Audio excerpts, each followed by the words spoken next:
How many hours? 24. No? Anybody? Raise your hand. Did you fly? You fly. Drove. Who drove further than 1,500 miles? Okay, I think Nick wins. Nick drove from Canada, everybody. How crazy is that? Oh my gosh. Yeah. But, okay, we got Marta Marie. She's from South Africa. Like, that might be the furthest flight. Oh, you're all from South Africa? Oh my gosh, welcome, guys. Wow. You might be our furthest. Anybody Antarctica? I'm joking. Awesome, but that could be if anybody else, if there's a further, let me know. We're blown away, though. It's just amazing how many people from all over. Okay, real quick, how's everybody enjoying the food? Okay. Woo. All right. Yeah. What'd you say? Oh, yeah. Everybody, this is James Allen. He's the coffee man. He brought the amazing coffee. So, James, everybody's just pumped it's not Starbucks. And they're like, this is some good stuff. Okay. Just want to let everybody know, I think you probably figured it out by now, but the lanyards, so the green ones, attendees, red ones are NCFC staff and also just people supporting the event. So if you guys have any questions or need anything, find somebody in the red lanyard. And I just want to say real quick, too, the team that put this together and put this on, I'm just so grateful for. You guys, I'm sure anybody who's run an event before, it's just really crucial who you have supporting you. And we have this ragtag crew that God brought together, and I'm so grateful. They are the most just loving, selfless people. Jason, right here, he's my brother from another mother. But yeah, that guy, I mean, he puts his heart 100% into everything he does, and he has just been the biggest blessing. And if you haven't heard his testimony, it'll rock your socks. It is just, it has been one of the greatest joys of my life to be able to come alongside him in his life. It is just amazing. My sister, Carly, she's like the one who did all the food, and she's amazing. She's actually going to get more wine for the party tonight, so everyone thank her.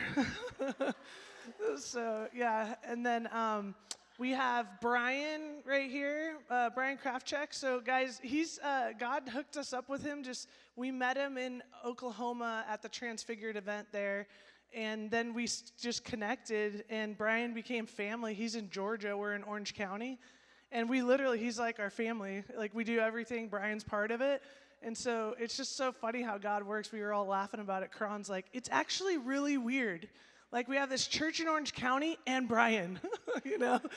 So it's awesome. And he really helped us spearhead our online community because we knew people were craving a safe place. And so he was the one who tested everything and, made it like, oh, yeah, we can do online and virtual at the same time as in person. Who am I looking out for? Amy Melrose back there. So she's, and I will say we will not be here today without her.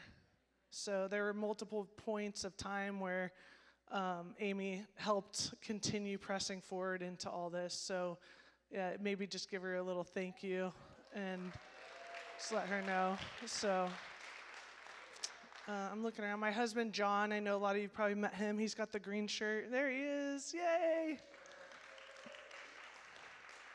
I was actually thinking about it this morning. I was like, I wish everyone on earth could experience John's love just for a day, because I feel like it would change everyone. I know they do. It's like we're like that spiritual, what we're learning and the impact that we have on the world is so much bigger than we realize.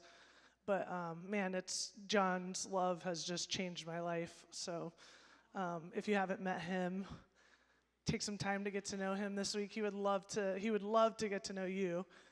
Who am I missing? Team? Desi in the back here. She's just an incredible powerhouse, and we just love her. She came roaring into our group a little while ago and was just so hungry for the truth, and she has just hit the ground running. And Amy Hauser and also Julie, they both came into town, and they've been awesome in helping us, and so we're just so grateful. So, Quran. I almost forgot him. So, if you have not met Quran, take some time. You will be absolutely blessed. He has an incredible story as well, and he is the punniest person you've ever met. And he said, okay, so what came for him, most of us just become a new creation. Quran became a new creation with puns. Like, that's one thing God gave him after he met Jesus. So if only all of us could be so lucky. So Kenneth and Josh are part of our church community now, and they've just been jumped right in to help, and two of the most just selfless guys. So we're so grateful for you. Josh, thank you so much. We really appreciate you. So, yeah. And team, I know just from, I'm not looking at all of you at the same time, but just know, I know a lot of times you don't even know what I'm jumping into or what we're doing, but you guys always just say yes. So I just want to tell you guys thank you for doing that. It is just amazing to have a group that doesn't question how we're going to do it. They're just like, all right, we'll figure it out. So all of this wouldn't be happening without you guys, especially at this point in our lives with all the things going on. So, Jay, thank you, man. Love you. Love you all. Okay, I wanted to say something real quick. When Chris was talking about when you enter into heaven and the accuser is silenced, something that kind of hit me when he was saying that was, who would you guys say is sometimes the biggest accuser? Brian, right? I mean, I was just thinking about that. I was like, Sean and I were talking, about how he was saying, you're awesome. And it's like he was saying, most of the time when someone tells us we're awesome, it's us that is actually saying in our heads as they're saying that all the reasons why we're not, right? And so, yeah, I just was feeling that when we were going through that. I was like, man, a lot of times it's us that's the biggest accuser, And I know that's a condition that's come as a result of religion, right? And everything that we've learned. So I just wanted to pray over you guys right now, all of us, because I just felt like we're going to silence that accuser. And so, Father, we just thank you for that incredible time that we just had. Lord, we know that your heart for us, you've always been for us. There's never been a time where you were not. Lord, as much as for some of us in this room, it's hard to admit, we are awesome. We are of Christ.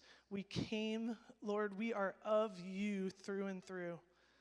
And so, Lord, I just right now just speak healing, life over every mind in this place, that the ultimate accuser, ourselves, Lord, everything we've been conditioned to think through religion, Lord, I just speak that is that there is no more self-negative talk, that God, we receive what you say about us. And so, Lord, I just release that into the hearts and minds of everyone in this room. Father, that voice is forever silenced, Lord, that it's no longer a battle, that we receive it, Lord. We receive everything you say about us. And Lord, just heal that place that religion has conditioned us to go in our minds. Just recreate, Lord, healthy brain synapses, everything, Lord, in our minds, just that synergy. And I just declare that today and as we leave, Lord, we're going to pass this on to others as well. That, Father, that ultimate accuser is going to be silenced in Jesus' name. Amen. One other thought that I had, in this journey that I've come on as we started, uncovering what we'd say, right, truth, right? We're all in this room because we were all seeking truth, right? We wanted the real thing. And, in that journey, I'm sure many of us have gone through the stages. There's just so much passion for other people to know the truth, right, that we've come into. And one of the hardest parts has probably been the frustration, right, of being misunderstood or being called a heretic or, people not understanding, where you're at, but you being so excited about it, right? And wanting to reveal deception to people and make sure they know, God's just so much better. And that's like the ultimate part for me. My heart all along was, I just want people to know how good God is.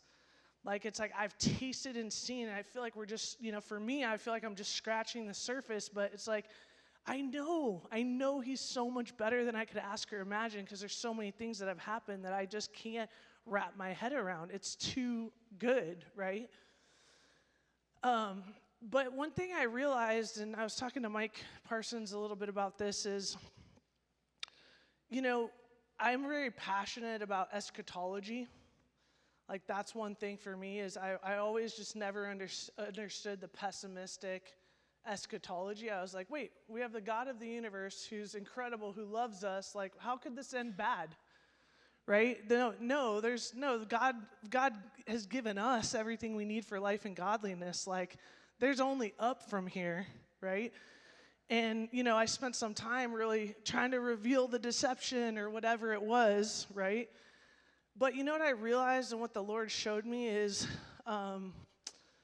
that frequency of focusing on lies and deception is and this is something that Mike actually helped me put words to, it's a low frequency, right? If you're just constantly focused on lies and you're just constantly focused on deception, that's not gonna help. That's gonna actually, in my opinion, in my experience, that just brought me down.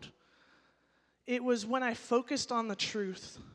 It was when I spoke about the truth. That's what gives life, right? And I have this strong sense or belief of ministers of reconciliation. As we continue to speak truth in love and share the truth and the fullness of the truth with people, remember that is what is going to allow people to recognize deception, what is not resonating at the frequency of truth and love. And so I just wanted to encourage you guys, because as we're hearing Chris, I know at that point when I first heard Chris, I was so excited and so passionate, and people need to know, where we've been isn't, but as I focus on the truth, I feel like the love of God and the understanding and the patience for people at different phases, God's done a really cool thing in my life. I have a really special friendship with someone who's on the total opposite end of the theological spectrum from me, 100%. And as I was going through this period of starting to realize God's goodness and the rest and everything that Chris just talked about for 2 sessions, there was a lot of stuff as I was clumsily, kind of working this out on my own and not knowing how to share it with people, and a lot of different things just happening that kind of broke apart some relationships and things. It was kind of a painful thing, to go through. I'm sure some of you experienced that. But God kept me connected to this family because our kids are all really good friends. And so we couldn't just, I couldn't just be peace out, too bad we don't agree and I'm going to go over here. We were stuck together. And I know this person knows this too, that God made it so that we couldn't get away from each other. And I'm so grateful, because then as I started coming into this revelation of family and choosing people, I love them and I choose them and I don't need them to agree with my theology. And, it totally changed my relationship with them, because back before, I used to, every time I was with them, I would think I had to share, maybe there'll be an opportunity for me to share new creation and rest and blah, blah, blah. It's now when I'm with her, I'm just I just love being with her. I'm just here to love on her, and I just know that in our relationship, that's the fruit of what's happening. And we've become even closer. And there's just, I just see the beauty of what God's doing. But the Lord showed me through this dynamic, it is not about agreement. I want you to love her.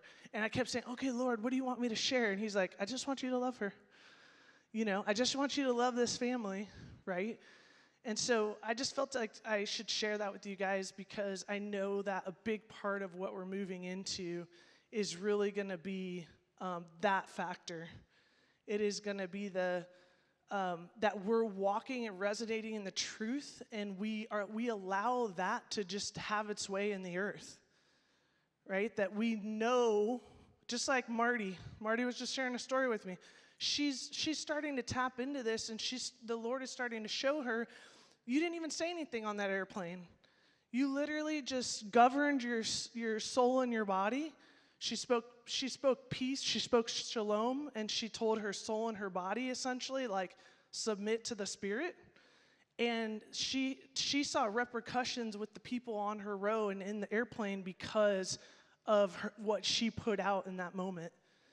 And I wanna just say, this week prior to us coming to the conference, I had multiple things come up around reconciliation. I don't know if any other hands are going up, but stuff coming full circle in my life that I was like, one thing I found out, I started crying and laughing at the same time. My husband thought it was like the funniest thing because a relationship is coming back around full circle. That was very painful. And they ended up moving 2 doors down from me. And I was like, the week of the Minister of Reconciliation conference, like, who can orchestrate that but God, right? So God's heart is reconciliation, and just by you choosing to be here and stepping into it, there are things that are already set in motion. And there are opportunities for reconciliation and things that you're going to see happen just as a product of this week, just by your yes, that are already reconciled in the Spirit, and they're coming forth in your life. And those stories, the power of you being able to love tough people, you being able to love through tough situations, and that's why I'm so excited for you guys to hear Joseph, because we've been working with him for 8-10 months, somewhere around there. Yeah, John and I.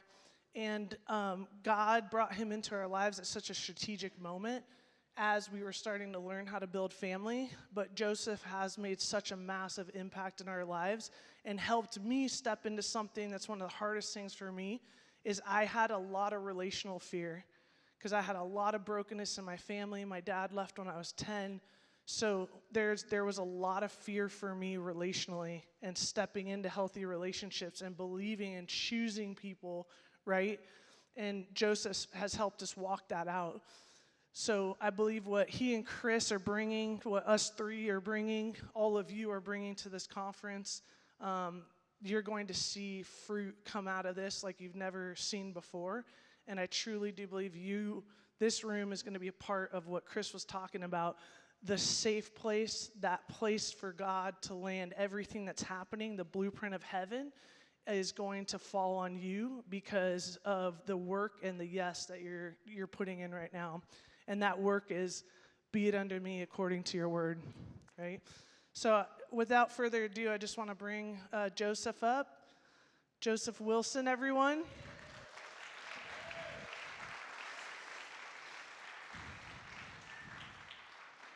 Love you and so excited. Yeah.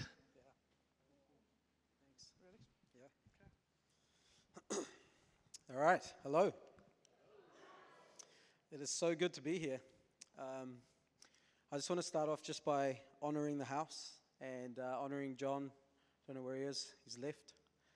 John and Casey and Amy for this platform that you've established, and it's such a free platform. How many of you have felt pretty free here? Yeah, that's awesome. And platforms aren't always free. So I honor that, and I think it's the beginning of something very special in the nation and in the globe. So just a little bit about me. I am 39, happily married, 3 daughters. My family is enjoying the beach right now.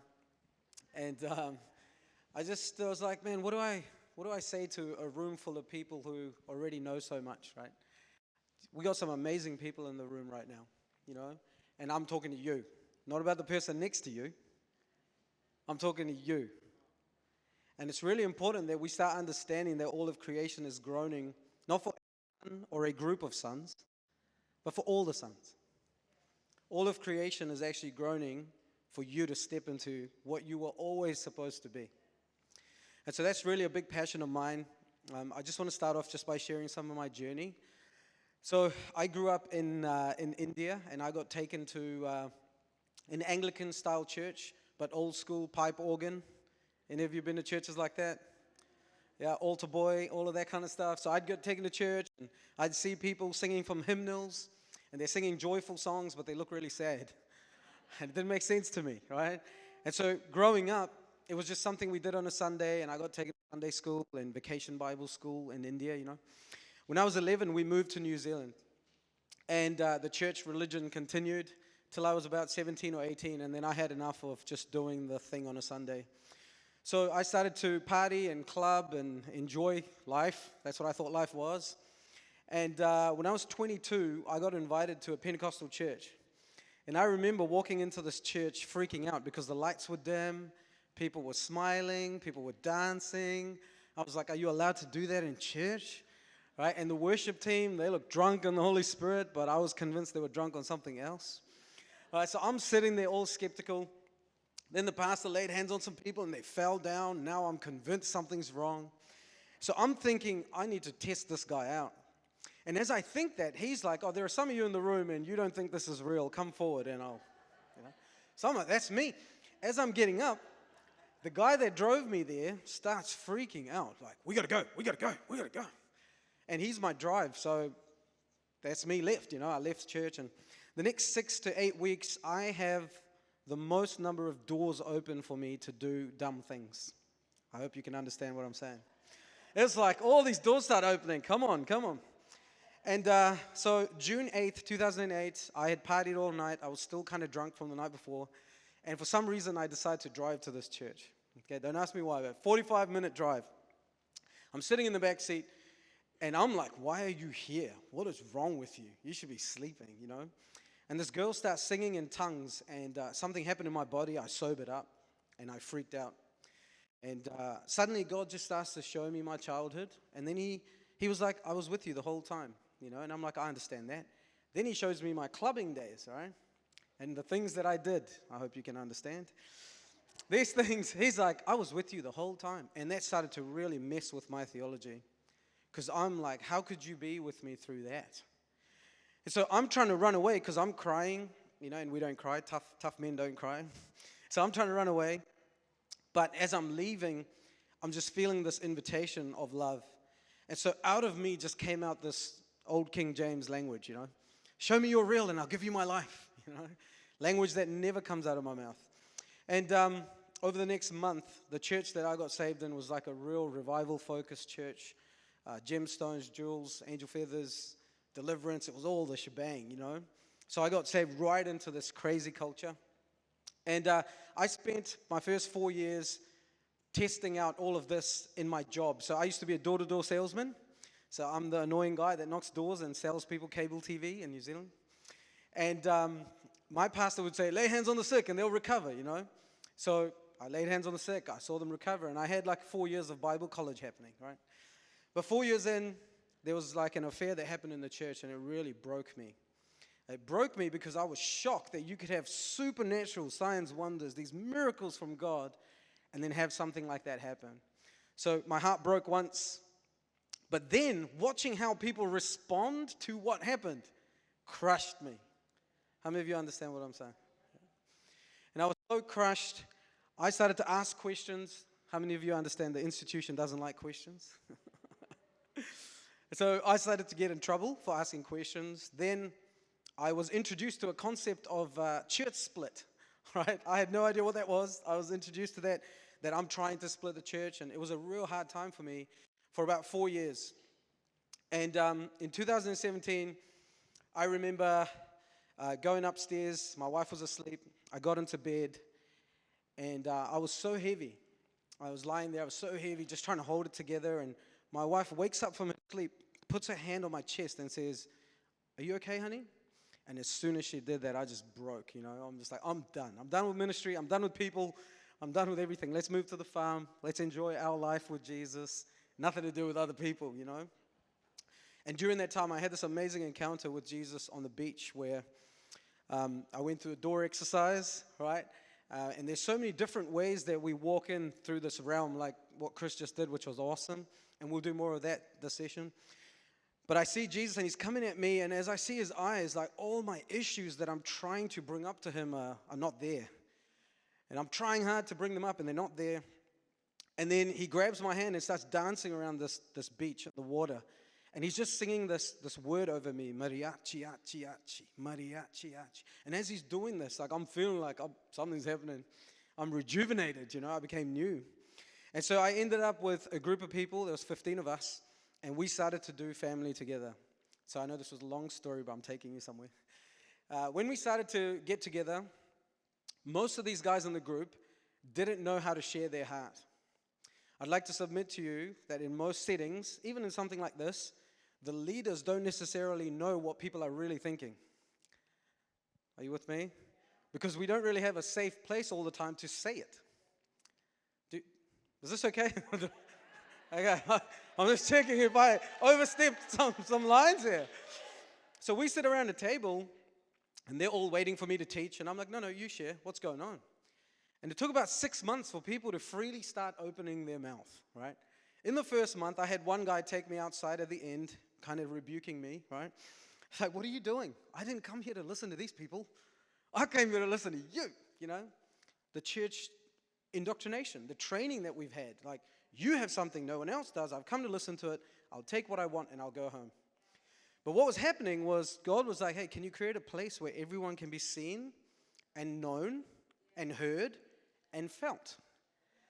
And that was really hard because we had to go through a migration process. How many of you understand it's easy to leave Egypt, but then Egypt has to leave you? And that's not a beautiful journey all the time. Well, I guess the mess can be beautiful. It got really, really messy for a while, and then we started to establish what family would look like. Now, during that time, there was a guy named Dub Alexander. Some of you might have heard of him. And he says this thing, the kingdom of God is familial in nature, governmental in structure. And so I started to go deep on that. What does it look like to have a family nature and a governmental structure that work well together? In most places, you might have family nature, no governmental structure, so there's no influence, beautiful community, love, acceptance, but no influence. Or you might have a governmental structure, which is all about doing the stuff, but no family nature, and people keep getting hurt. So what does it look like for this to come together? And so at that time, I was running a gym. I was a personal trainer, and I ran my own business. And in February 2020, I had this time with the Lord, and he told me to shut my business. So obviously, I argued with him for 2 weeks. Are you guys with me? Are we okay? All right, just checking.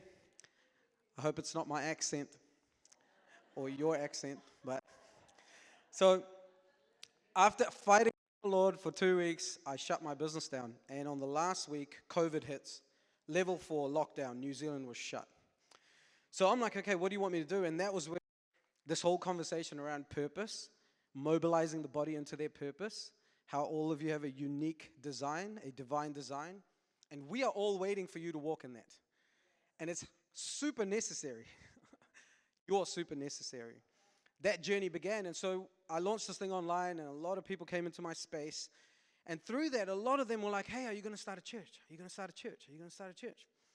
And there must have been 200 to 300 people, which is big in New Zealand. We only have 5.5 million in the whole country, in case you didn't know. And then they got disappointed because I was not setting up this institution that they wanted. But during that time, Father was just saying, let their hearts reveal themselves. Let their hearts reveal themselves. So whenever we build a community and we start building equity with one another, we could build 3 ways, right? We could have transactional equity, where I do this and you do that, and that's why we're connected. And that's the basis of our connection. If I stop doing this, or you stop doing this, it's going to change our relationship. Or we can build on doctrinal equity. I believe this, and you believe that, and that's why we're connected. The minute I question your beliefs, or you question mine, our relationship is on shaky ground. Or we can build on relational equity. I choose you, and I give you the time, space, and freedom to choose me back. And that's a very risky one.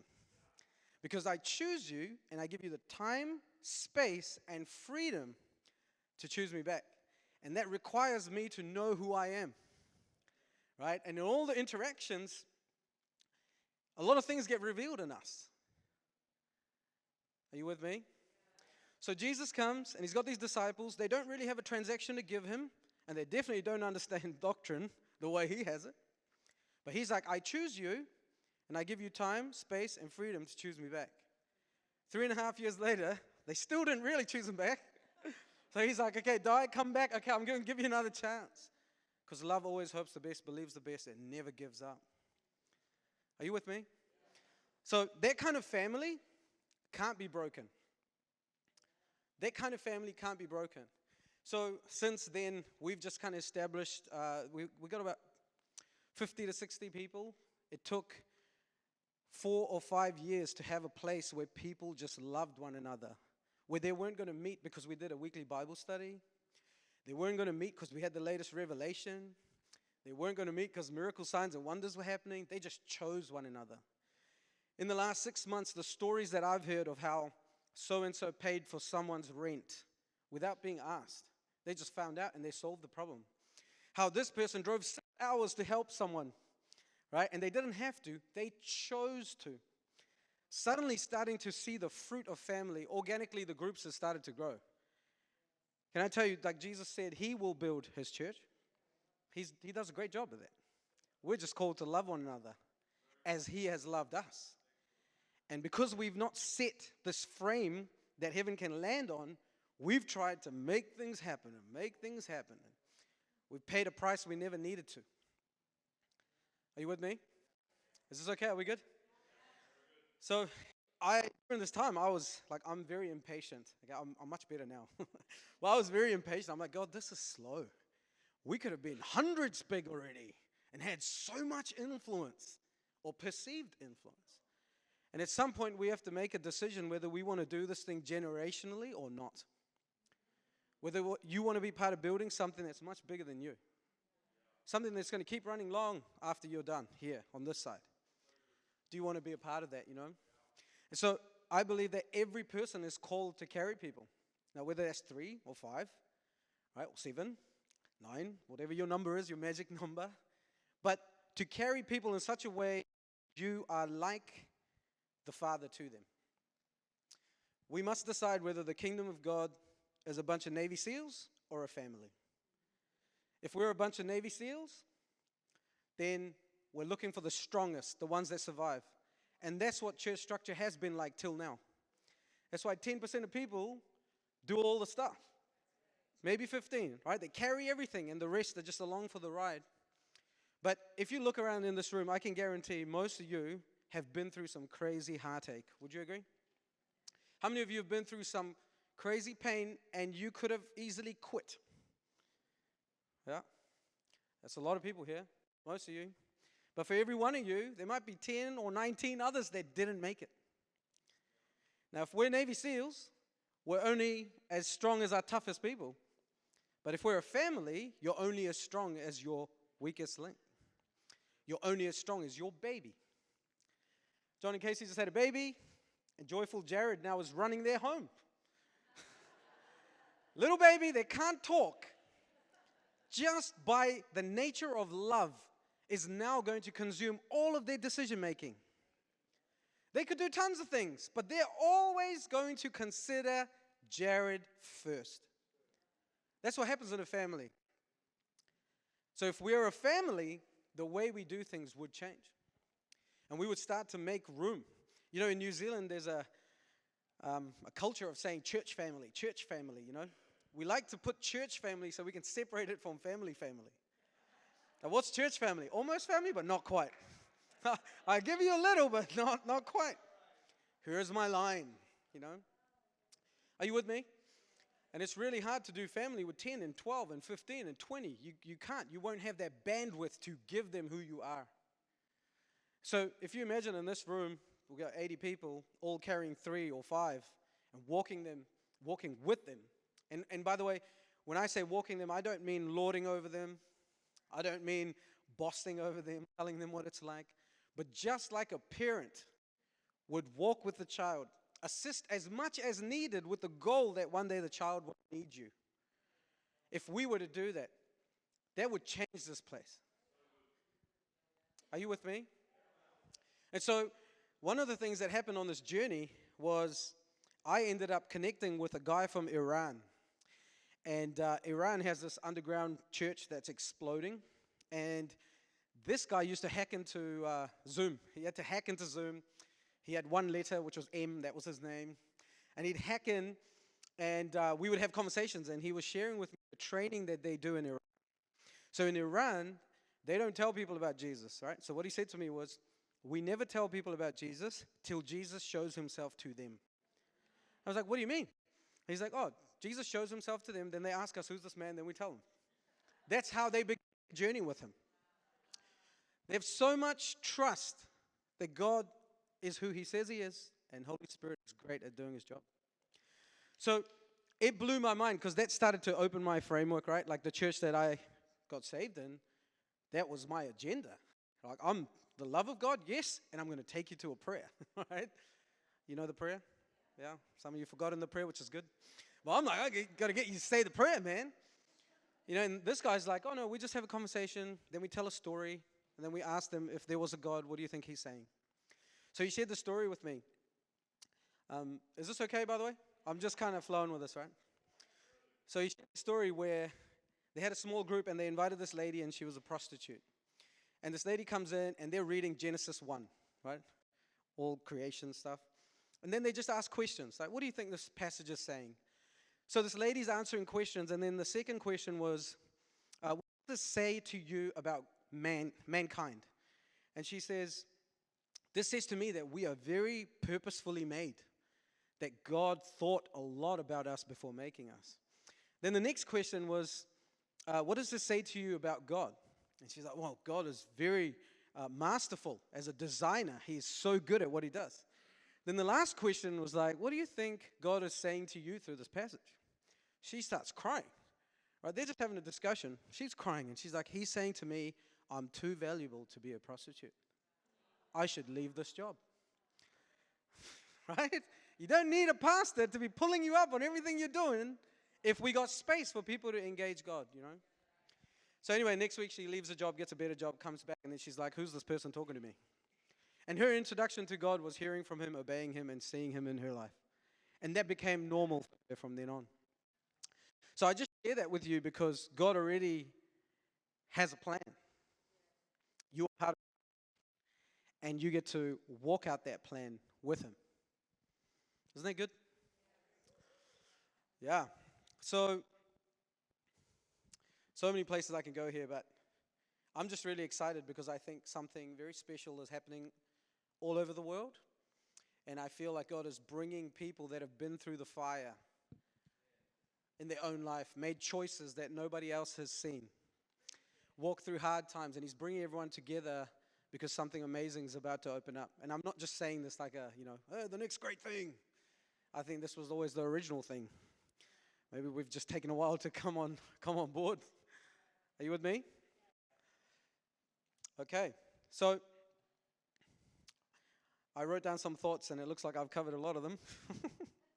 So I want to share just a couple more things here in terms of some of the things I learned, right? So traditional Christianity, we learn something to know it and then to behave like it. So we learn to know, to behave. I'd like to submit to you that we don't have a lack of revelation. In the body, we don't have a lack of revelation. We have a lack of mobilization. We have a lack of fathers and mothers walking with children, helping them find who they are and walking into the fullness of that. Are you with me? And so a lot of Christianity has taught us to learn, to know, to behave. So we learn about love. Now we know about love, and now we try and act loving. We learn about patience. We learn about any subject. We know it, and now we try and behave it. But I submit to you that the kingdom is actually about training and engaging to become it. Right? Jesus takes his disciples and he starts training them straight away. There is a training and an engaging and a becoming. When you become something, it's really hard to unbecome it. When you behave a certain way, you may forget how to do that next week. You may forget to do that, how to do that on a Sunday. But when you become something, you are that all the time. And so this training and engaging is helping us become what we have always been. Are you with me? But we don't have enough training, right? We don't have enough back and forth. We don't have enough gnoskoing. You shall know the truth, and the truth will set you free. There is a back and forth that is required in your own self. Now, when we don't know we are totally loved and accepted and nothing can take our spot, it's really hard to let our subconscious actually share what we really believe. Are you with me? In 2017, I was about to go on a mission trip at that time, and my daughter broke her leg. And I remember dropping her off in the hospital with Mum, and the whole drive back, I just screamed and yelled at God. I just unloaded. Like, how could you do this to me? I've given you my whole life. Why would you let this happen? Do you understand what I'm saying?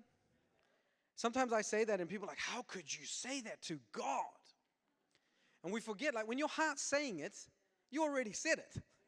When your subconscious has said it, he's already heard it. Right? So there's a problem when my inner me and my outer me are not on the same frequency. Right? My lips are close, but my heart is far from him. And so that whole trip, I just yelled at God. And it was really interesting. When I got to my house and I packed the clothes, I just fell on my knees. And I remember just feeling the whole time God just holding me, never letting me go. And even though I was kicking and screaming and whatever, he's like right there, you know. And that was a defining moment for me of understanding that I can just let myself be seen because I'm already accepted. Now, what happens when you get into real family situations is things start to be seen in you that you might have never known were there. And that's one of the reasons true relationships are so messy and we run from them because subconsciously we are afraid of what will be revealed within us. I remember reading about the Israelites. God, did you bring us out here to die? And then I'm going through a situation in my life and I hear that in me. Did you bring me here to die? Is this how it's going to end? Right? I would have never thought that was in me till 2019. I face a situation. Now I am facing death and it just comes up. Now, if I don't know that I'm totally accepted because he's heard it all, he's seen it all and still chosen me the same, I would be too afraid to let that show up. So what happens is that we end up having the subconscious thinking, subconscious, unconscious, 95% of you, that's going on in the background, that we suppress.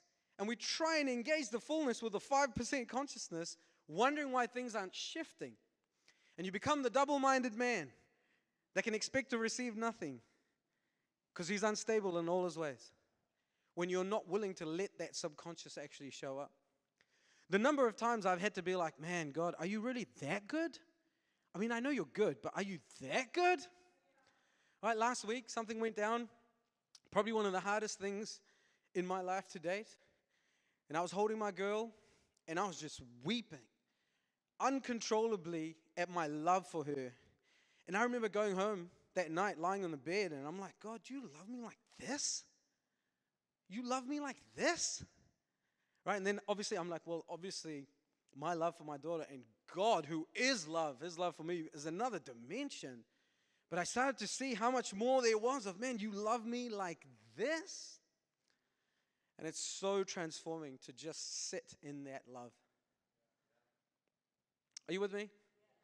And so what I'm seeing is actually a lot of communities, for lack of a better word, there's probably a better word than community, right?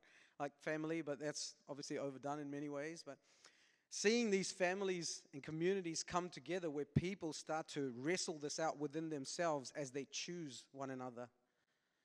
You know, before Jesus goes to the cross, he's like, this new command I give you, love one another as I have loved you. And he then defines that love. He doesn't just leave it ambiguous, as I have loved you. And what did he do with the disciples? What were some of the things he did with them? Wash their feet? Don't be shy. Yeah, he went, fishing miracles, yeah. Save them from drowning. Rebuke them. Well, he did. And he fed them. He fathered them. He trained them. He kind of babysat them. But he took them onto this training, learning, experiential journey. And I feel like we're all starting to move into that. And we've been so afraid of that in the past. Because somewhere we didn't realize God is bigger than all our mistakes. He's bigger than any mistake that you could ever make. So I want to pose some questions to you that you may want to engage God right now. We'll do this together.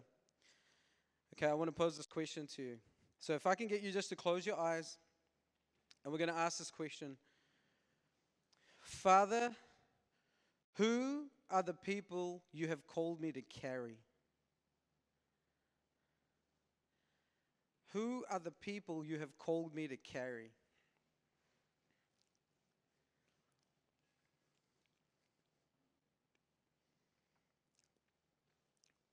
And as you hear some names or think of some people, you may want to write this down somewhere just for now.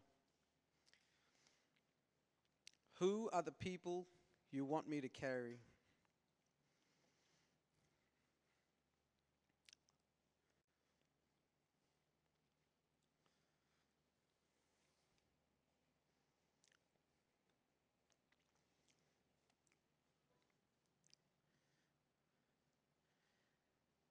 If you feel like you've seen something or heard something, just give me a finger so I know. Yeah.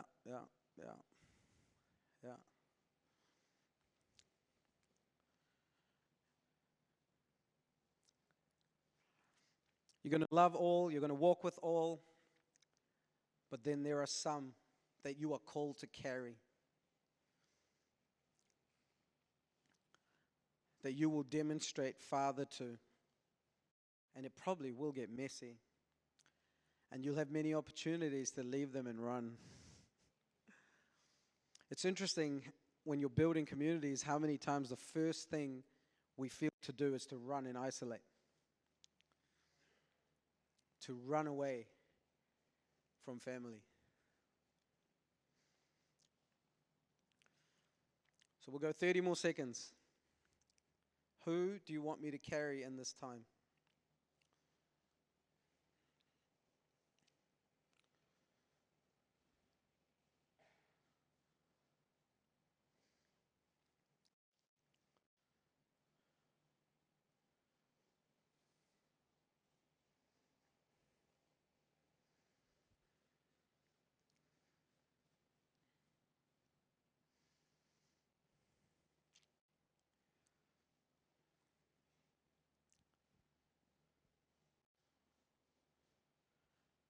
Okay. How many of you feel like he showed you someone or a bunch of people? Yeah? Yeah? Cool. So while all of this was going on with the Iranian guy and I'm seeing how they do things, I was looking at Francis Chan's We Are Church. How many of you have heard of that kind of thing? A few of you? I know it might sound a little bit like backwards, but I'm getting there, right? I'm getting to the point. And so I was looking at all these disciple-making movements and how these things were exploding around the world. And during that time, the Lord would show me what's good about this, but tell me how it's not going to work in my nation because there's no persecution. In a lot of these countries that you see explosive movement, when somebody says they're walking with Jesus, they really mean it because it could cost their head, right? In my country, you can say I walk with Jesus and it could mean 1,000 different things. But in Iran, it doesn't. Like I heard these stories of these ladies in burqas who still identify as Muslims, who go out and they tell stories and they're the ones that are actually bringing all these people to Father. And when they leave home, they say bye to their family and they say, I may not come back because if they get caught, they can get killed or they could be made a sex slave. for years, tied up and be used. And for some reason, they've had such a great encounter with the love of God that that's not even a price they're worried about when they leave home. Right, something so deep has happened that they're ready to walk into that. You know, there's a lady who is a friend of mine, and she was a sex slave for around 7 years. And what they did was they tied her to a wall, and they would just do whatever they wanted with her, including cutting her with glass just to watch her bleed. So 7 years later, they'd had enough. They threw her away. She was so broken. How many years of counseling is it going to take to come out of that? Right? And she gets my friend's book, which was on the bride of Christ. And she reads this book and has this crazy experience with Jesus and his love. Totally changed her, totally healed her, her soul totally healed, right? And she meets my friend, and my friend's like, I can't believe your story. That is crazy. And she says, well, if I had to go through 7 years of that again to meet Jesus, I would do it in a heartbeat. And that messed with me so bad. This love. Unexplainable. No language for it. We're going pretty deep and heavy. I didn't plan on saying any of this, by the way, but this love has that power. So while all of this is happening, and I'm learning about all these things, the Lord takes me to 1 John chapter 2. And you might want to write this down. 1 John chapter 2, 12 to 14. John, the apostle of love, the one who sees Jesus as Father in such a way that he will rest his head on his chest. John, the one who love is such a focus that he wants to sign off the gospel with the disciple who Jesus loved. John, who's happy to be the lover guy. And John's writing and he says, I write to you, dear children, I write to you, young people, and I write to you, fathers and mothers. And he starts to put an outline on the maturing body. And he says, dear children, you'd be like this. Young people, you'd be like this. And fathers and mothers, you'd be like this. And he says, I write to you, dear children, for your sins have been forgiven for his name's sake, and that you have always known the Father. Right? And so he's writing on what it means to be a baby in the kingdom. Is one, there is no condemnation ever as a baby. All your sins are forgiven. There's no condemnation, no separation, and you know the Father. Right? And then as you grow older, he's like, I write to you, young people, because you have known the word and you have overcome the evil one. And then he says, I write to you, fathers, mothers, right, parents, because you have always known the Father. And so he's defining these three things. Now, for most of us, when we got saved in church culture, we got thrown straight into the young people. How many of you know what I'm saying? Straight into, do you know the word? Are you strong? Can you overcome the evil one? How many of you know what I'm saying? And so John's writing this thing about how being a baby in the kingdom is such a special time that a lot of us actually skipped that because we got thrown straight into performance mode. You know, I've shared some of this before, so forgive me if you've heard it. But when I brought Adele home, who's my oldest kid, I remember putting her, she came premature. I drove at 20 kilometers an hour over every bump really carefully as a good dad, brought her home. We put her in the seat in front of us, and my wife and I just stared at her for a while, right? Checking, are you breathing? Those of you that are parents, you know what I'm saying, right? Are you breathing? Are you alive? Now, what do you do with the baby? Where is the manual? What do you do? And this next season of our life became a chapter that you could call, wah, wah. So now Adele suddenly became the boss of the house at any moment, wah. And it became our job to walk into that situation to figure out what was going on. Now, why might a baby wah? Hungry? Tired? Diapers? Wet? Yep. All kinds of reasons. And whose job is it to figure out the problem? It's the parent. I remember holding Adele going, oh my gosh, I love this thing. It is me. Feeling so much love for a thing that couldn't even acknowledge me. Like, her eyesight wasn't even in. And I'm like, I'm going to die for this thing. And in this baby phase, this baby is just, wah, just being what it is. And parents covering every issue. Right? There's no 9 to 5 when you have a baby. 3 a.m., 2 a.m., it's on. When is it on? When baby says so. And there's so much love that a parent is just like, I'll walk through all of this.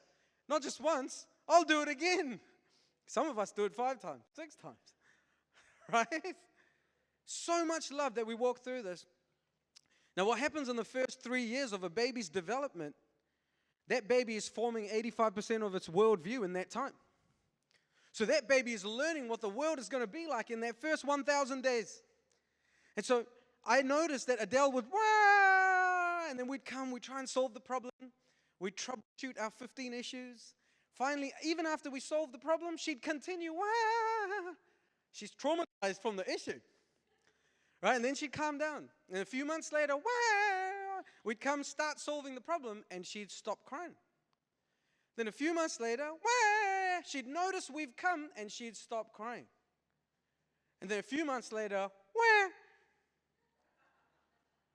and she learned complete rest, complete trust, complete faith, without a sermon, without someone trying to teach her how to be, through her own experience with her mother and her father. But when we get saved, we get thrown straight into, are you strong? Do you read the word? And have you overcome the evil one? So what happens is we're never sure where we belong. When a baby doesn't receive this from a parent, it automatically starts to perform to get mama's attention. How do I get your attention? Because obviously just me being here is not enough for you. So let me do something to then earn that. Are you with me? And then that becomes the pattern. And so right now we are seeing a lot of leadership that learnt that pattern. Are you with me? Now, can you imagine, like, I started a church, and I started this church after being the strong one, overcoming the evil one. I walked through so much trauma. 50 other people quit. I'm still here. I'm the guy, right? And I'm the prophetic guy, and I can tell you how many grains of sushi you had for lunch. Okay, I'm ready to go. And then Chris comes, and it's Chris' first day at my church, and suddenly everyone's going to Chris for prayer, because Chris can tell you not just the grains, but also the flavor and which shop you ate it at. And now I am super threatened because I'm the prophetic guy. I fought for this. You don't know what I've been through for this. This guy's not going to come and take my seat. What can I do to make sure he never takes my position? How many of you know what I'm saying? Some of you aren't happy at what I'm saying. Are we okay? I love you. You love me, we're good. But this is something you'll see that now there's a generation of leaders that don't know how to pass on what they built. Because they built it on all their performance that it feels like they're getting ripped off to hand it over. But a father, that would be the greatest pleasure for a father to hand something over to their child to then take it somewhere they couldn't. Are you with me? We have a lot of instructors and not many fathers, something like what Paul has been saying this whole time. An instructor is very good at teaching. An instructor passes on knowledge. An instructor might be able to give you the do's and will assess your performance. But a father walks you through the process into becoming. And so we've settled for a lot of instructors. And the max that an instructor can do is instruct. But a father can impart. A father can do something, a mother can do something with you that an instructor won't. But it's really hard to father and mother 20, 30, 40, 100,000 people. Are you with me? And I believe that God's calling you into this place, asking you if you will start to carry people. So we started to look at leadership not from a position of title or just function, but would you be a leader that's a parent? So what happens when you're a parent leader, just like a mother and a father who have a baby? You raise this child. It takes a few years for a child to even acknowledge you as anything. So you do it purely out of love with no need for any acknowledgement, no claps, no recognition, pure love. Pure love. Maybe no one would ever know that you carried these 5 people and their whole life changed. Maybe out of those 5, 3 become super famous and they never acknowledge you. Are you willing to carry them? Will you carry them and be like your Father? One of the interesting things I've found all around the world is that people end up with people that they would have never normally chosen. You end up with someone that actually grates you in a way that nobody else can grate you. Do you understand that's part of what family does? Family can touch the nerve and press the button. They're so gifted at messing you up. Are you with me? And our family sees that, right? Like they're so good at that. And so usually you'll find the people that God's called you to, there'll be 1 or 2 that you would have never chosen. But God's brought them into your life because there's something symbiotic that's going to happen for both of you. Iron sharpening iron, the molding, that kind of good stuff. Are you with me? Are you guys okay? Man, I thought I was going to bring something so sweet and awesome, and we went straight into this. Are you guys all right? Okay. So this is my heartbeat, that we would start to carry people. And even though it might take a bit longer, it's something that's going to last forever. It's something that's going to last long after we're done on this side. The other passion of mine is the subject on purpose. And I don't know if we go into that at the moment, but I'd like to put a question to you, right, in terms of the tribe or the people that are around your life. Okay? So, and by the way, I'm just putting things out. You can take what you want and obviously throw out what you don't want. But you might want to think about having 3 tribes in your life. A tribe that you belong to, a tribe that you birth, and then a tribe that you build with. Okay? A tribe you belong to is like your natural family. You just belong. You're loved, you're accepted, you're wanted, you're celebrated, you are known in your good and your bad, in your worst day and your best day. Things about you that you don't fully realize, they know. That's the tribe you belong to. It's your family. In that belong tribe, you can just be you so freely and know that your place in that tribe is never in doubt. Are you with me?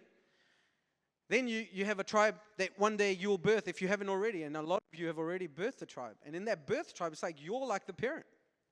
You're like the floor. Sometimes they walk all over you. You're the one that carries people. You're the one that's carrying that whole tribe. And so the reason this is important to know the difference is because your expectations will shift when you understand this.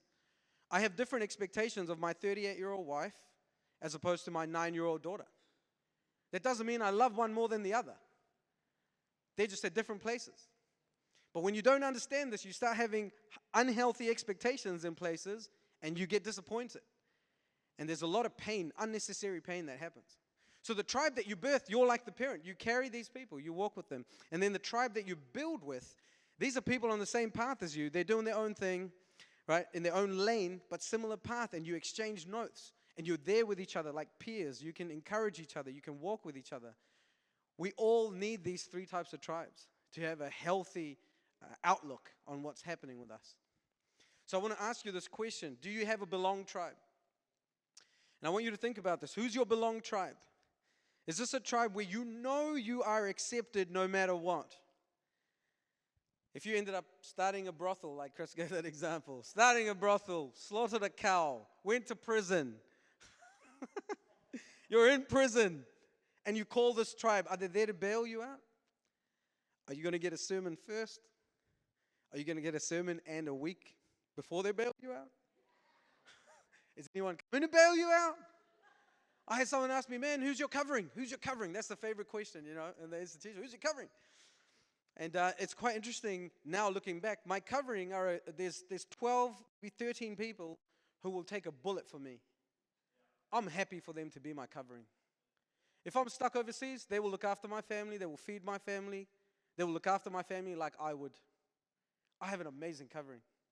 It took 4 or 5 years to have this covering, but they would take a bullet for me. Most people, when they talk about covering, no one's taking a bullet for you. You paid for a network. Whoa, did I go there? Are we okay?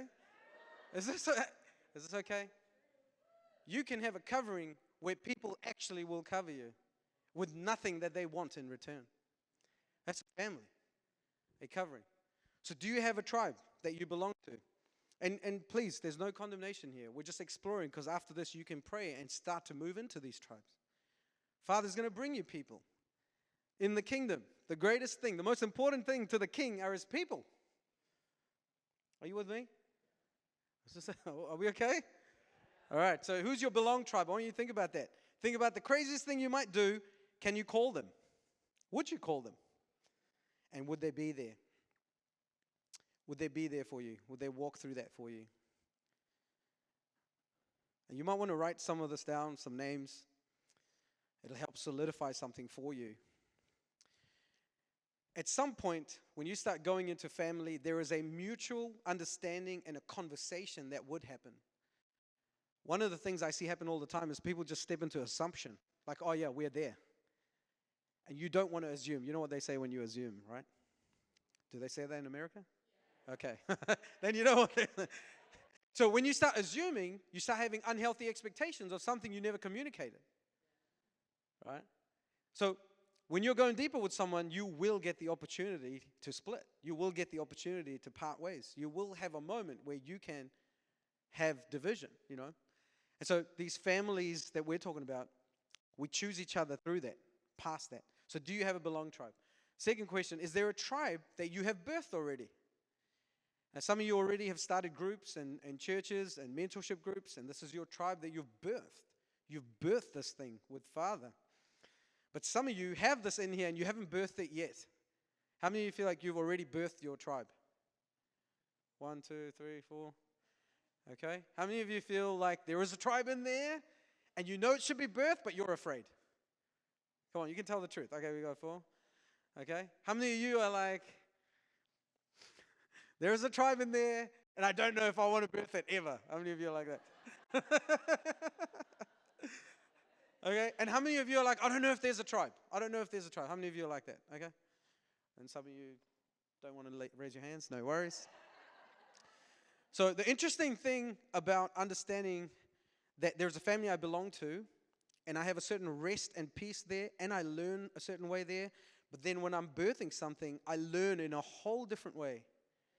A whole different way. The grating is different. The challenging is different.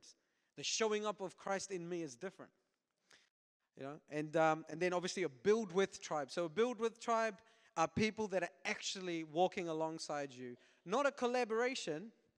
And I got to draw the difference. Okay, a collaboration can just happen with two people who have the same agenda. The agenda is what they're collabing on. What I'm talking about is we choose one another. We're not coming together on an agenda. We're coming together on each other. How can two walk together unless they agree? Well, I can agree on him. I don't have to agree on what he's doing or how he thinks. I can agree on him and he can agree on me. And we can come together. So a build with tribe is deeper than a collaboration. And it starts to grow into a brotherhood, a sisterhood, a camaraderie that's deep, you know. So do you have someone in your life that you're like, yeah, they're building too? Because interactions that happen with someone who's building too are very different. They call you higher without even saying anything. Just by sharing what's going on in their life, they call you deeper. They call you higher. They open up potential to you. Do you have a build with tribe? So how many of you feel like you have all three? Okay, a few of you. Amazing. How many of you feel like you have 2 out of 3? How many of you feel like you have 1? Yeah. How many of you feel like you have none? Yeah. Well, now we can pray. Right? In New Zealand, I'm like, you know, most people think New Zealand is part of Australia. Some of you have done that too, and I love you and forgive you. Okay? But people think like New Zealand's just on the corner of Australia. So we are that forgotten that when all this drama was going on, and now I'm the guy that's hated in the church sphere, I have nowhere to run because it's so small, and the church circle's even smaller. I'm like, God, am I the only one? You know, sometimes you have that feeling. And I started to pray, and the Lord started to send me people. And actually, it was a man in Connecticut that first started to call something out of me. It took me coming to Connecticut to have someone pull that out of me, but it was an answer to my prayer. And I want to encourage you, those that put your hand up and you only have one or two or none, that you would let Father bring them. And now that we've talked about it, you'll be in a place to recognize it. Are you with me? Another thing about relationships is they all must be cultivated. How many of you understand that a relationship is not just, oh, okay, it just happened in a moment. It must be cultivated. Two people make choices repeatedly through different circumstances and come to a place. And they choose one another through that. And you see that happening in marriage, but we don't see enough of that happening in one another. I remember when I got married, I was like, man, God, I love my wife way more than I love any other person. Right? I love her so much more. I can't see me having patience for any of these other people, but for her, I have so much patience. And the Lord's like, yeah, that's the problem. But we'll get there. Right? Because one was actually love, and the other was me holding back for all my own fears. Are you with me? Love and relationships actually will solve so many things. It blows my mind that people can see miracles and go to Saturn and Jupiter but not know how to have a hard conversation. Do you know what I mean? And so defining maturity has become so important because maturity is not the size of your ministry, not the number of miracles you've seen, not how many verses you can rattle off. It's not your experiences.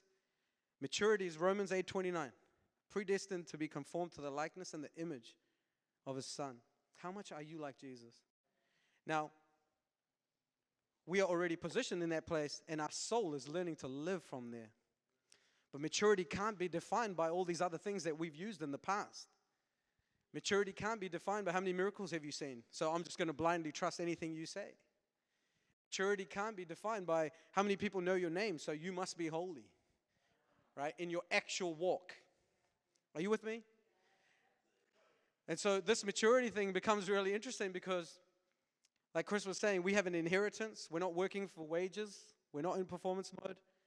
We're a family in royalty. But even in inheritance, you mature into it. As you develop capacity and understanding, the blessing can sit on it. Because a blessing outside of time and maturity and capacity becomes a burden. The same blessing becomes a burden. Are you with me? And so Father is so interested in raising us all up into that fullness. How are we doing? Are we okay? Anyone want to? Yeah, you're with me? Okay. Just deep thinkers? Okay. I love your deep thinking faces. They don't scare me at all. Maybe a little bit. And so I want to go just a little bit into the subject of purpose. God does nothing outside of purpose. And all of us were divinely designed for something. There is something to be walked out. Not walking it out to earn the seat. Not walking it out to earn the place or earn the love or earn the position. But walking it out because that's where we are and we were designed for something. Are you with me? Psalm 139. You were fearfully, wonderfully made. So much thought went into you. I'd like to submit to you that you can get contentment in God, but fulfillment is found in your divine expression. Contentment in God, but fulfillment is when you are being everything, walking into everything that God designed you for. Now, the way that we have seen this work in the past is that the body has only celebrated the platform. We've celebrated the platform almost too much that everyone thought they should make it to the platform and now they're valuable. But actually the body has so many parts and they're all super necessary. You are super necessary. I remember hearing Lance Wallnau once share that 97% of people are not called to a ministerial calling. So 97% of the body is not going to be doing what I'm doing right now, what Chris is doing. So what are you called to? What does it look like when someone goes into the education sector as a free son? What does it look like when someone views how a nation is run in the government, in politics, as a free son? What does it look like in medicine? What does it look like in these? We don't know. We don't know because we've never gone. We don't know because we've not understood the heart of our Father for the world. But God so loved the world that He gave His Son, right? Are you with me? So I'd like to submit to you that there are things inside you that you might have thought were a distraction, but they're actually your divine design. You might have thought they're pulling you away from the things God has for you, but actually, that's why you are here. Are you with me? And so exploring that becomes a fun journey. See, once you realize you are seated here, okay, and you can mentally maybe ascend to that, but when you start getting into relationships, you start to really realize what you believe, right? And then once you get into moving in your assignment, you really start to realize what you believe.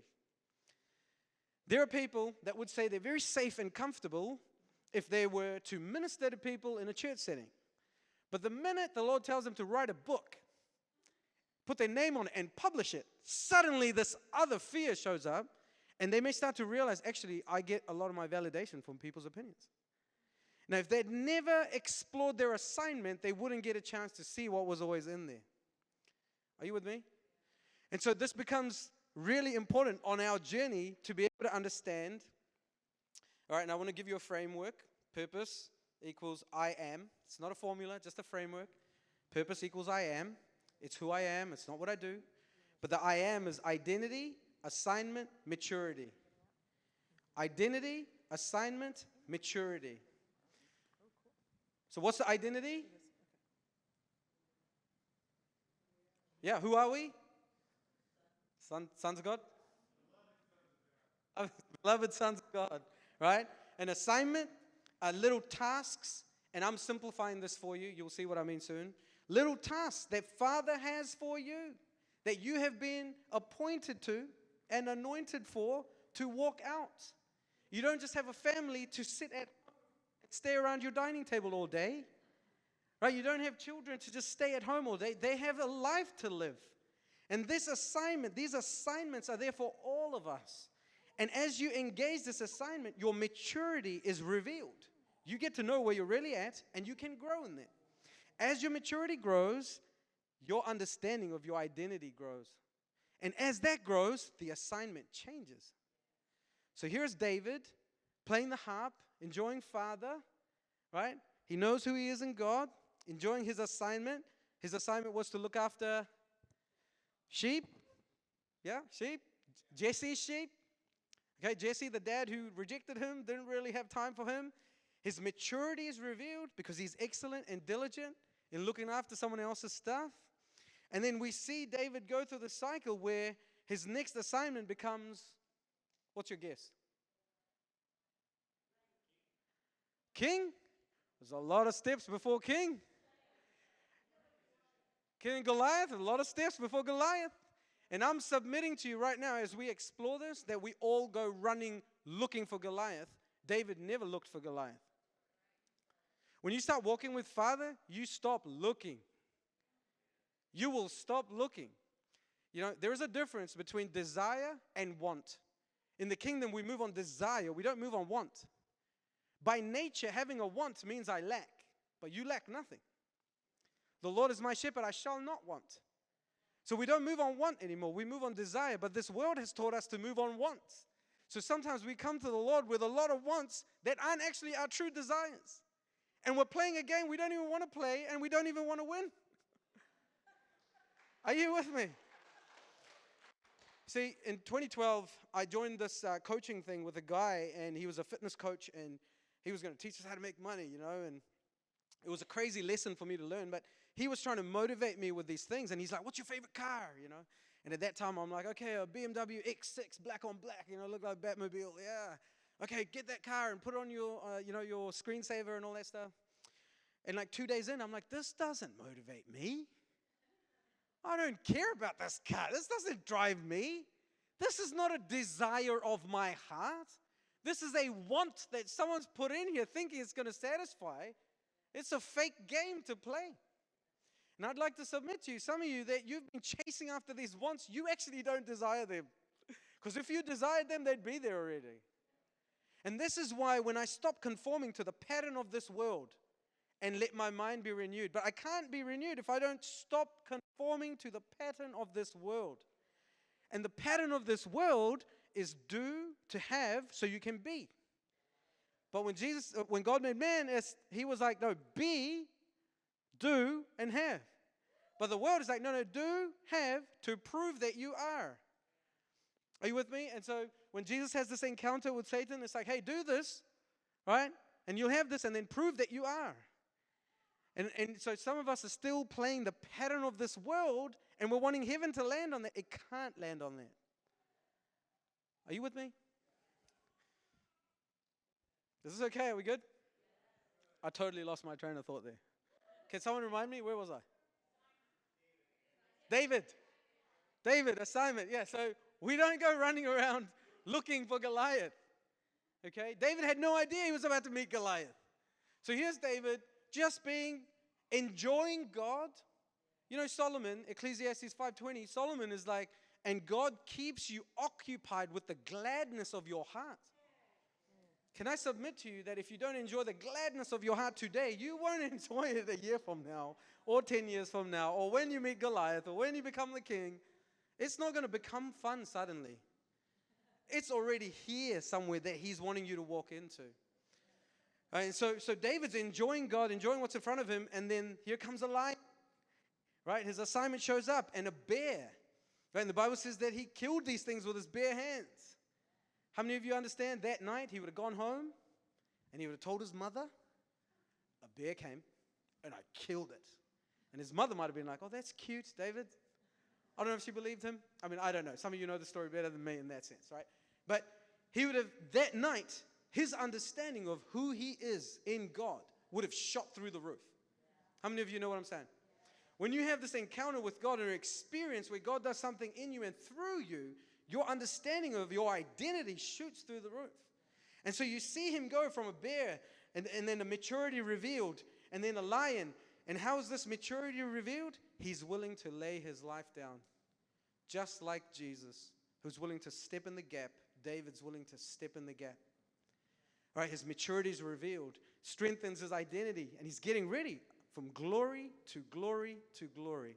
Assignment to assignment to assignment. Simple things. And then we see David. What happens to David between the bear and the lion and Goliath? Anybody know? His dad calls him, same dad that doesn't regard him, and is like, David, I want you to go and deliver cheese sandwiches to your anointed brothers, your actual warrior brothers. Now, how many of you know, some of us may have been like, Dad, I killed a bear and a lion with my hands. What are you on? How many of you understand? Some of us would have just been like, take your sandwiches and shove it. Right? Easy. And David, maturity revealed, just like Jesus who came to serve and not to be served. He's willing to serve, having no idea that he's about to walk into the greatest moment of his life. You don't go looking. You enjoy your journey with your Father and things start opening up beyond what you could have ever gone looking for. Simplicity, identity, assignment, maturity. And so purpose is actually so simple. You play what's in front of you. If you've ever played team sport, you understand what I'm saying. Play what's in front of you. What's in front of you. We don't complicate everything. One of the problems is that we've thought that purpose has to be something so crazy spectacular. Right? It has to be something with sounds and lights and noises, but actually it's actually already there. Purpose seed has already been in you since you came here, waiting for you to nurture it, to water it, to look after it. One of the things that we think about purpose is one day it will just happen. Right? These are some of the myths, right? One day it will just happen. I need someone's permission. How many of you have been under that? I need someone's permission. Someone better come and ordain me into it, release me, otherwise it's never going to happen. But God already. Yeah. Are we good? Yeah. Let me know how much time I got. Right now. We'll do a break. Yeah. Be a break soon? Yeah. But God's already given you that permission. And he did that when he made you, when he created you. He released you with that permission to be you, because you in your fullness is him expressed. You in your fullness is him on the earth. Are we okay? Okay, so we're just going to have a break. Well, hang on real quick before going to break. I just want to do a little bit of question with me. Okay. That'd be cool. Yep. So I think he's just getting started because obviously you guys were like, I mean, that was awesome. There's just so much that I know that is coming. Walk us through real quick. it's such an important topic about what you experienced in growing the family. Number one, were there people that walked out on you? How'd you handle it? Were there people that rejected you? Yeah. Right? So, and this is the thing about understanding that we're all children of God and we can walk this journey into maturity. I don't have to pretend to be something I'm not. My 5-year-old woke up today. She drew a beautiful picture for Amy, right? And she just woke up today and her biggest concern was, are we going swimming? And she doesn't have to be ashamed of that. She's 5 and she's going to enjoy being 5. She's not going to go to bed tonight wishing she was more mature than she is, feeling bad that she's not where she thinks she should be. She's just enjoy being 5. Now see, if we understood I write to you, dear children, I write to you, young people, I write to you, fathers, mothers, then we would understand that, I write to you, dear children, just walk your path. But I've been struggling with this thing for 2 years. So, can love still cover it? And because we've not understood that, we've not known how to get free of things for a lifetime. We get free of things for a lifetime when we understand that love. And so, when this journey began, I'm like, okay, Lord, I'm ready to become love. I had no idea what I was signing up for, obviously. And so we start this journey, and man, I had people accuse me of things, tell me that what I'm doing is going to be a train wreck, I'm a false prophet. All of this happened, But through this, the things that really hurt me weren't that. There were people, like when I say relational equity, I choose you, I give you the time, space, and freedom to choose me back. And then after a few years, when that choice doesn't want to come back, that's a journey. And there were some couples that, it took me a few months to walk through that process. If I'm getting real with you, right, if you're getting real with me, then the same door that opens my heart for love is also the door that opens my heart to potential pain. If I'm saying, I'll never feel anything, I'll never da-da-da, I don't know who I'm lying to, because that means that I'm not actually letting you in. Because if I'm going to let you in, you're getting access to something that can hurt me. Are you with me? So I went through a process where I didn't get stabbed in the back, I was stabbed in the chest and my neck, A lot of people can stab you in your back. Very few people get access to your chest and your neck. And in that process, I cried a lot of tears. And these are beautiful tears. The formation of Christ within you. These are beautiful tears. And like I'm saying to you, I've seen me becoming love. Because what we went through in the last 3 years didn't touch me the same way as 2017, 18, 19, So when you become it, it's a beautiful thing. And the becoming continues, but long story short, yes, a lot of pain. But you walk through it, the formation of Christ in you. One thing you've talked to me about, though, is you've gone through a lot of that pain, but now you have people who you give that time and space to, and they may reject or go outside of it or even try to do things to, meddle with what you're doing. But your attitude towards it now, because you have such freedom and you, like you said, God's done that journey in you, there's just like a peace on it. Yeah. You don't need anything from them. You're not getting your identity. So I know you're reiterating this for the group, but the ability for you to do that or walk that out comes from the identity that has really resonated, that you've become it, right? From walking out, choosing people over and over again with no agenda except to choose them, right? Yeah. So, I mean, we could go really deep here, but as you choose this path, the only thing that really happens is you get exposed. You can have a lot of reasons for why this guy did that and that person did that and da-da-da, but when I get real about that hurt me, that triggered me, why did that happen? Because I want them to be a certain way. I would have liked them to be a certain way. I would have liked them to do it the way I think, right? I'm walking through all of that, and I don't know what it's going to be like in the next 2 years. This is another thing that I think we should be okay with. If I know that I'm seated here and nothing's in doubt, then why am I worried about being exposed? Anything being exposed in me is actually an act of mercy.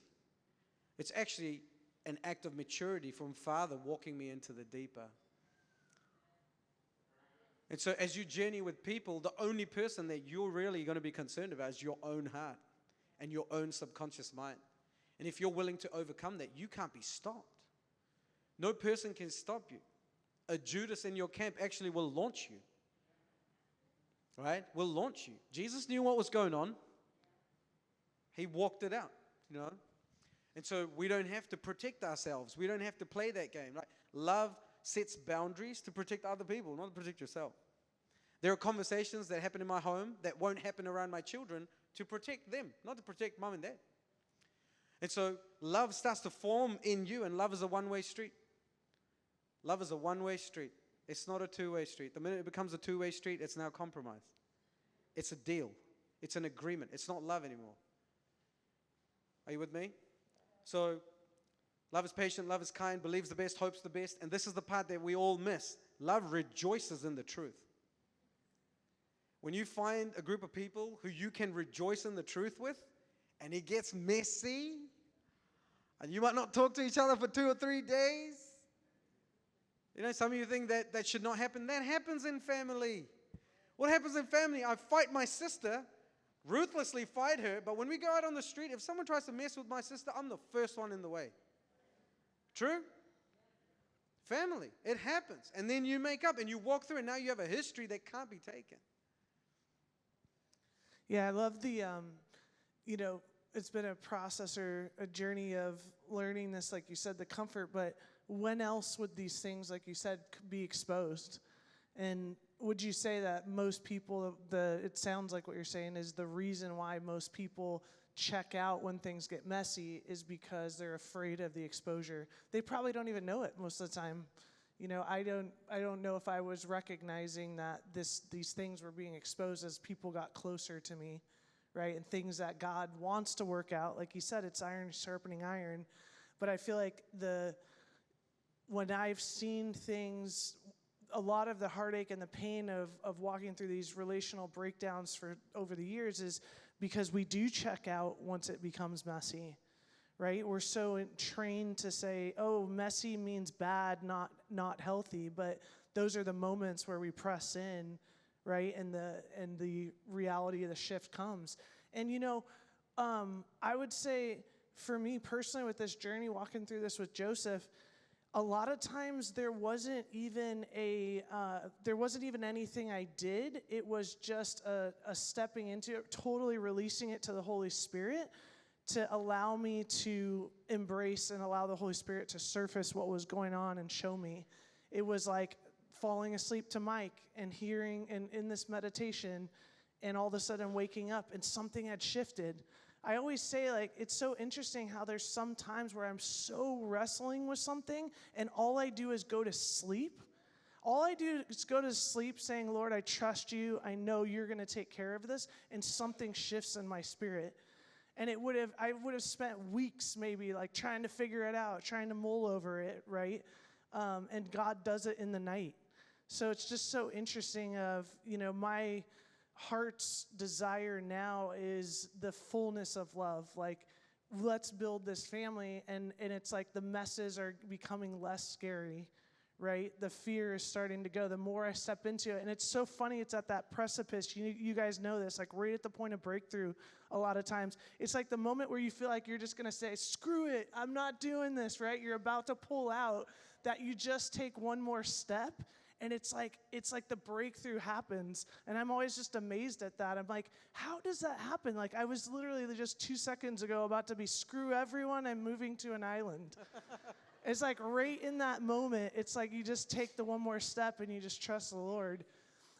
Last thing real quick before we go to break. So one second, I'll just say something here. Yeah. So if you are willing, he is able. But that's always the question, are you willing? Father will father you into all things, but are you willing? That's all it comes down to. I don't know how to do this, but I'm willing. If I'm willing, he's able. And where you're going, there's a lot of things you don't know how to do. And he's going to father you into it, as long as you're willing. The other thing I want to say is Acts 17:28, in him we live and move and have our being. If you can understand that, then all your relationships are in him and through him. So if something goes down with me and Casey, I don't go to her first. I go to him. And a lot of times when I go to him, he looks at me. And he doesn't remind me of Casey. He looks at me for me. And that saved a lot of relationships. In him I live, I move, and have my being. And if you can remember that, then he keeps you in this journey, you know. Yeah. I know you're going to go more into this throughout the conference, but what would you say is the number one thing that holds people back from walking in their true design? Or top 3.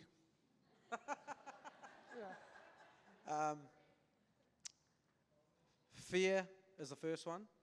The fear of being wrong, or fear of death, like Chris would say. It's the death of your reputation. What if things don't go right? What if I'm too much for people? Fear is definitely the number one thing that you will overcome. And I think that all fear is an invitation into perfect love. Every time that you feel fear, that's an invitation into perfect love, which will cast that fear out. And that's part of the maturing journey, you know. Feeling the fear is actually not a bad thing. Acknowledging the fear to yourself is actually not a bad thing. Putting a full stop there is where there's a problem. All right, and so the fear is the door into perfect love. So that's definitely a big one. And then the lack of training is a massive one. For example, even now, like I'm standing here and talking a lot, I would have loved to hear you and make you think and speak more. Are you with me? Like when we do workshops, people think and speak more, and then things start to come up. And so we don't have enough training spaces where buttons are pushed a little bit, people are pushed a little bit to step into what they have. And I think that we're going to see more of that now. We're moving away from the typical conference style into more workshop style, you know. We're moving away from just a platform style into the table style. And I really love that, because that's going to cause everyone to step up, everyone to move into what they have. Yeah, and on that note, just so you guys know, we're going to take a break, but when we come back, Joseph, you're welcome to, obviously, you've got the next session because I kind of did the beginning. But we are going to we'll have some questions, and then if you want to add to that we're going to have the tables. You guys just start breaking it open for discussion on these points. So, but yeah, thank you, Joseph. I know everybody's like, you just fire hosed him, but we'll be reiterating all of this throughout the conference. So, all right, awesome. Yeah, everybody just go ahead and take a break. Let's be back in here 15 minutes, so let's do 4:30. Everybody back